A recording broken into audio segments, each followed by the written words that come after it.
Akala nga ay may taping break muna ang cast ng Incognito bago sila pupunta ng Tacloban para sa taping naman nila sa lugar na yon, pero from Baguio pala ay lilipad na kagad sila papunta sa bago nilang location.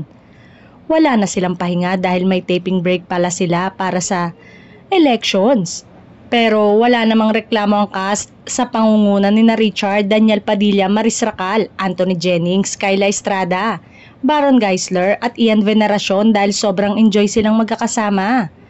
Parang araw pamilya talaga ang samahan nila sa set dahil lahat sila ay nagdadamayan. Ramdam mo nga ang malasakit nila sa isa't isa dahil kahit sa mga interview, sa kanila ay very proud sila sa pagsasabing very solid ang kanilang samahan. Samantala, may kumakalat na petisyon mula sa mga netizen para ipasok si Catherine Bernardo bilang guest sa Incognito. Nagsimula ang clamor ng fans dahil iba't ibang artista nga ang guest sa nasabing programa. Gusto nga kasing makita ng netizen magka-love life si Andres, gayong eto lamang umanong walang kapareha sa Incognito. Say pa nila mukhang hupa naman na daw ang mga nangyari noon at parehas ng naka-move on.